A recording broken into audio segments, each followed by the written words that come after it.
The modern cost of living crisis didn't begin overnight. It built up over decades through policies, corporate incentives, and debt structures that reward those who own things and punish those who depend on them. For years, cheap credit, suppressed interest rates kept the economy running. Wages barely moved, but money was easy to borrow. That meant house prices, shares, and assets ballooned, making their owners richer while the average worker stood still. When that cheap money era ended, the illusion cracked. Central banks raised interest rates to cool inflation. But for millions of people, it was like pulling the floor from under their feet. Mortgage payments doubled, rents followed, energy bills soared, and while wages technically went up, they never kept pace with the real rise in everyday costs.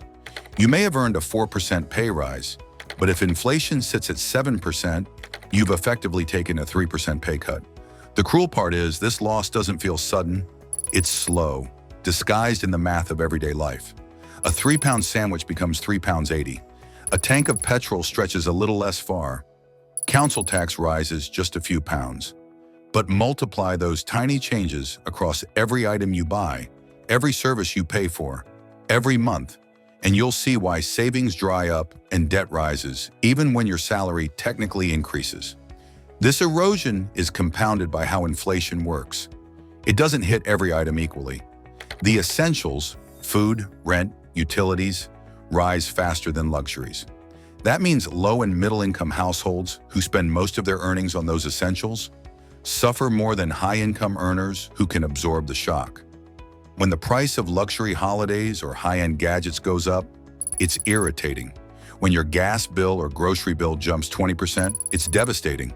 And that's not just economics, that's psychology. When people feel squeezed, they make short-term decisions that deepen the trap. They borrow to bridge the gap, they cancel insurance or delay maintenance, they raid their small savings to get through the month. Those choices are understandable, even logical, but they make recovery harder.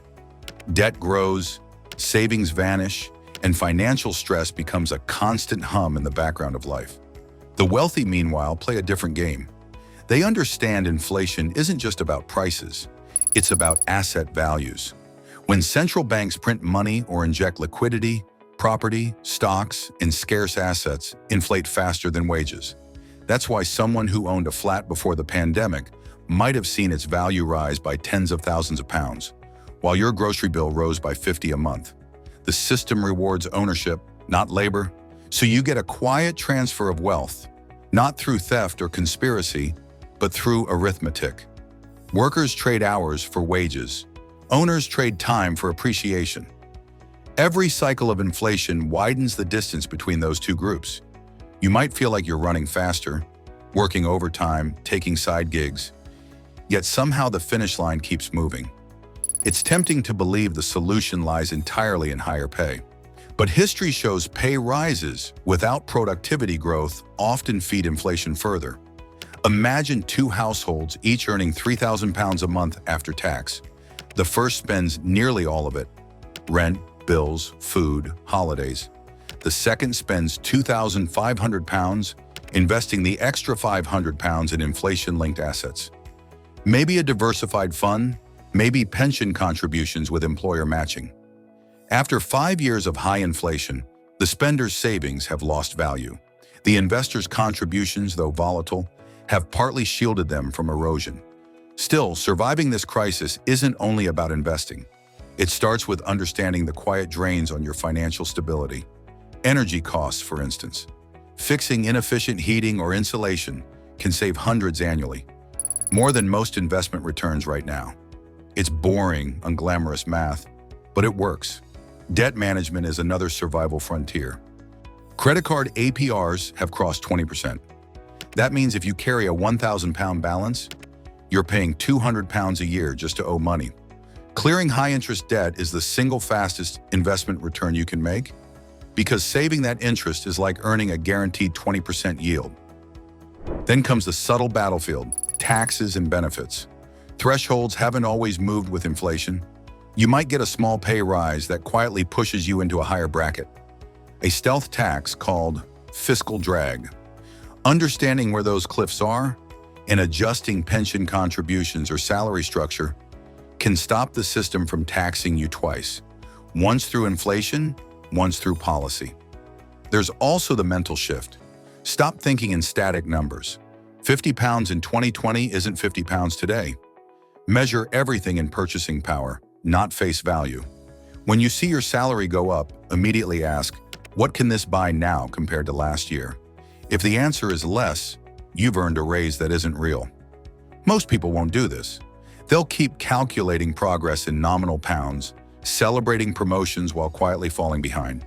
But awareness itself is leverage. When you see the erosion clearly, you stop mistaking motion for progress. And perhaps the hardest truth? This crisis won't end cleanly. Even if inflation slows, prices rarely fall back. The cost of living rarely reverses. It just stabilizes higher. So don't wait for normal. Build a new normal that's resilient. That means stronger buffers, diversified income, less debt exposure, and a mind trained to measure value, not price. You can't control central banks, oil prices, or global shocks, but you can control your positioning. The difference between those who drown in inflation and those who adapt isn't luck. It's literacy. Knowing what erodes your money, where it leaks, and how to defend it. The cost of living crisis is a mirror, not just an event. It reflects decades of habits, personal, political, financial. Breaking those habits isn't easy, but neither is staying poor while working full-time. You don't need to become an economist. Just learn to question the surface. When something costs more, ask why. When your pay goes up, ask how much of it is real. And when someone says the crisis will pass, remember, for most people, the crisis isn't what's coming, it's what's already here. So next time you wonder why your wallet feels lighter even after a pay rise, remember, it's not you, it's the design. And once you understand the design, you can start rewriting the script of your own survival.